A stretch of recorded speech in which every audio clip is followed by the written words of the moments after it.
The soft patter of morning rain whispered against the leaves as Maya Evans stepped off the curb and pulled her cardigan tighter around her shoulders.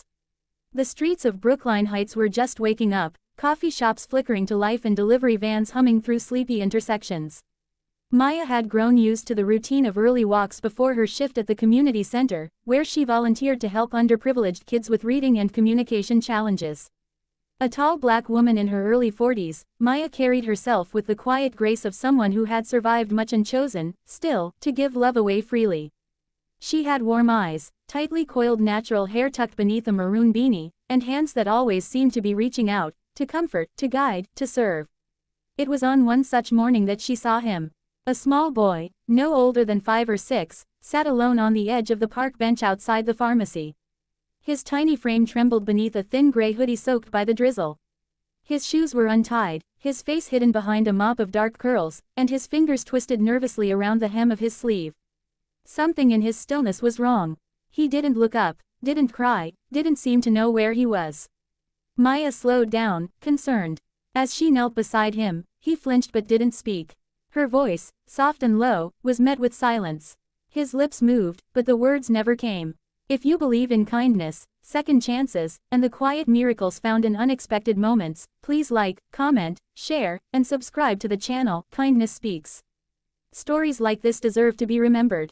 The boy, whose name, she later learned, was Caleb, had wandered off from his father during a brief stop at a gas station just a few blocks away. But the boy couldn't speak. Not in the way other children could. He had a developmental speech disorder and used a tablet at home to communicate. He had left it in the car. Alone and panicked, Caleb had followed the wrong sidewalk until the world became a blur of unfamiliar buildings and unfriendly strangers. When Maya reached for his hand, he stared at her like she was the first person who had really seen him. She stayed. She didn't rush him. She offered him a muffin from her tote bag and used simple signs she remembered from a speech therapy workshop. He didn't respond right away, but he didn't run either. Slowly, he pointed to his chest and tapped twice. Maya understood it as, "I'm scared." For 2 hours, they sat on that bench.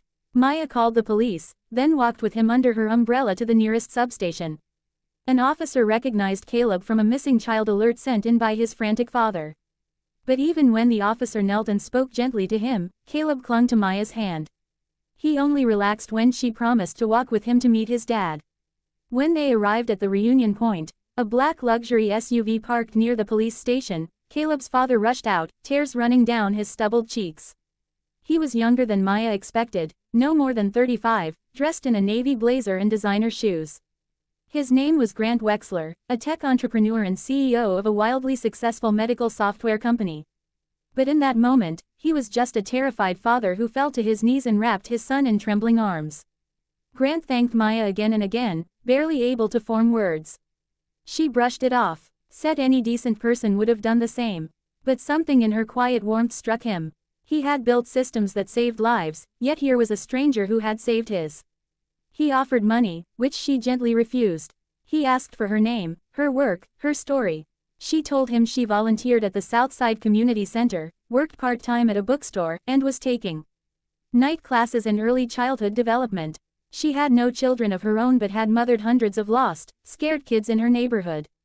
Grant listened, overwhelmed by her selflessness. The next week, Maya received a letter at the center. It was from Grant, thanking her again and enclosing a donation of $50,000 to expand the speech therapy program and create a safe space for nonverbal children. But that was only the beginning. Grant and Caleb began to visit the center regularly.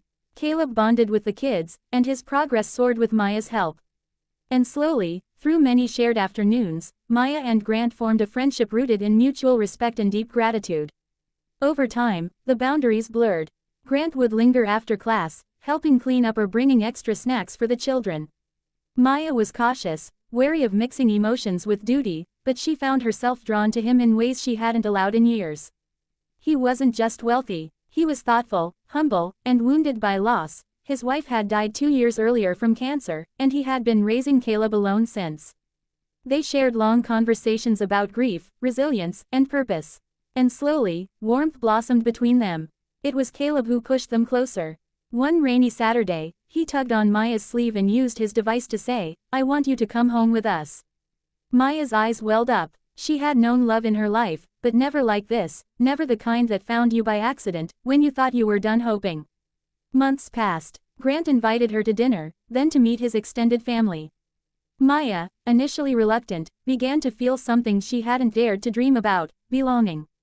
Love bloomed not in grand gestures but in quiet mornings at the park, shared stories over soup, and watching Caleb speak full sentences for the first time. Grant never treated her as less than an equal. He saw her, all of her, and cherished the fire she carried through her gentleness. Eventually, he asked her to stay. Not just for a visit. For good. And Maya, standing in the place where the boy once sat lost on a bench, said yes, not with words, but with a smile, and a hand held out to both father and son. If this story touched your heart, please like, comment, share, and subscribe to Kindness Speaks. Let us know in the comments if you've ever been transformed by a chance encounter or a stranger's kindness. We read every message. Special request: please leave a heartfelt comment below. Your words could inspire someone who needs hope right now.